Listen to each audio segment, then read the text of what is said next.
Hello everybody. आज जो ये हम वीडियो लेकर आए हैं ये ऑर्गेनिक सीरीज़ का है और इसमें आज हम लोग बात करेंगे पांचवें एफोरिज्म के बारे में। पांचवा एफोरिज्म ऑर्गेनिक का जो कि बात करता है दो बेसिक चीज़ों के ऊपर। पहली चीज़ है एक्साइटिंग कॉज और दूसरा है फंडामेंटल कॉज ऑफ डिजीज़। तो पहले हम लोग पांचवा एफोरिज्म एक बार पढ़ें।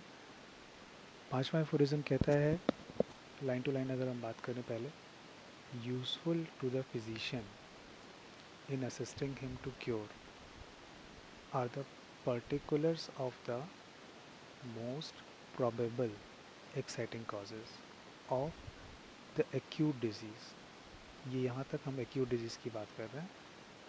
इसके अलावा as also the most significant points in the whole history of the chronic disease to enable him to discover its fundamental cause, which is generally due to a chronic miasm।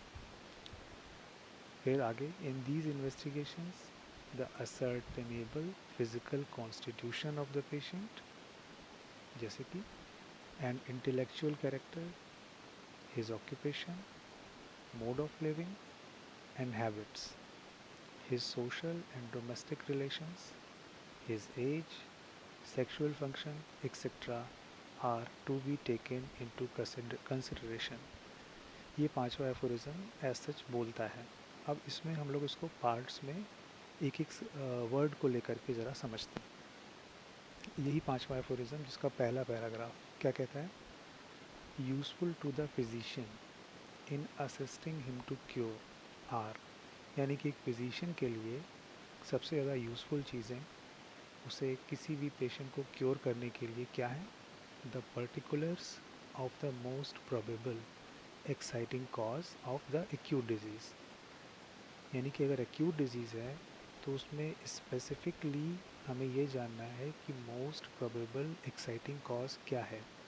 यानी कि एक patient जो stand still चल रहा था, यकायक उसमें अगर चीज़ें बढ़ गई और एक एक्यूट सिचुएशन बनी, तो हमें जानना ये है कि संभवतः, मोस्ट लाइकली या डेफिनेटली भी चलेगा, वो क्या एक्साइटिंग कॉज थे, पर्टिकुलरली हमें ये जानना है।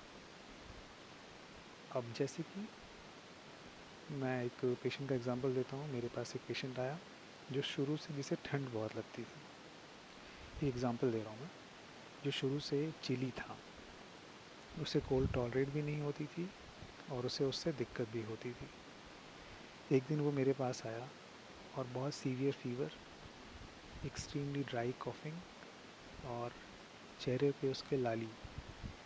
तो जब मैंने देखा कि ये सिम्टम्स और चीज़ों को मिलाने के बाद मुझे एकोनाइट के जैसे लग रहे हैं, क्योंकि वो सीज़न भी ऐसा था जिस समय विंटर्स में ड्राई विंटर होती है, इतनी उसमें ओस नहीं होती। तो मैंने उससे पूछा कि तुम, अगर सुबह से तुम्हें ये फ़ीवर हुआ है तो तुमने क्या ऐसा किया जो तुम रूटीन से हट के। तो उसका कहना था कि कल मुझे करीब 5-6 किलोमीटर बाइक चलानी पड़ी शाम को 7-8 बजे, और उस टाइम पे मुझे लगातार ठंड ज़्यादा लग रही थी पर मैंने टॉलरेट किया।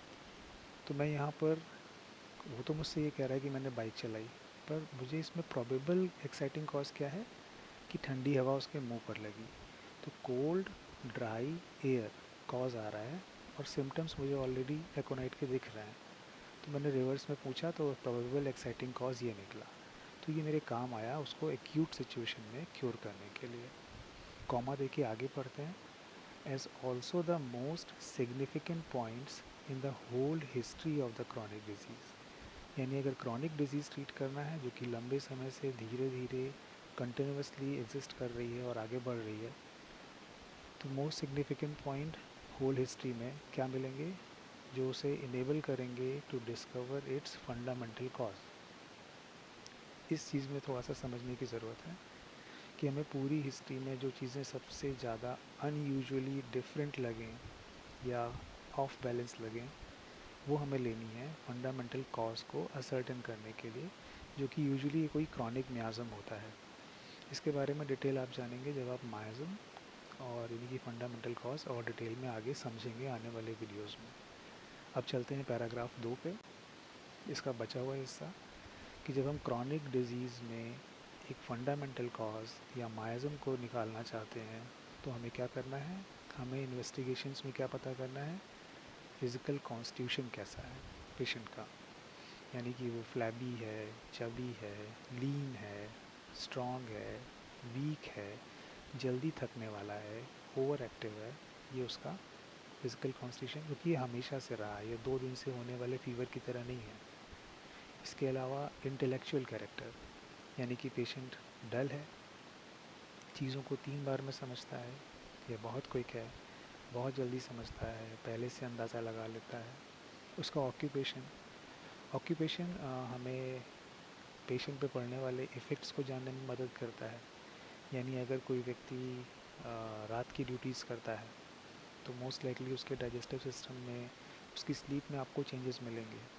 और इसमें ये भी संभावना है कि पेशेंट एक तरह के अब्यूज़ के साथ आपके साथ आया है। ऑक्यूपेशन की और भी चीज़ें हैं जो हम आगे बात करेंगे।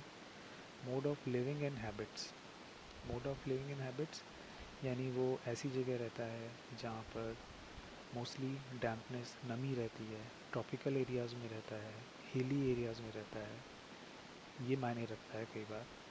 हैबिट्स यानी कि आप डिफरेंट काइंड ऑफ एडिक्शंस को इसमें ले सकते हैं।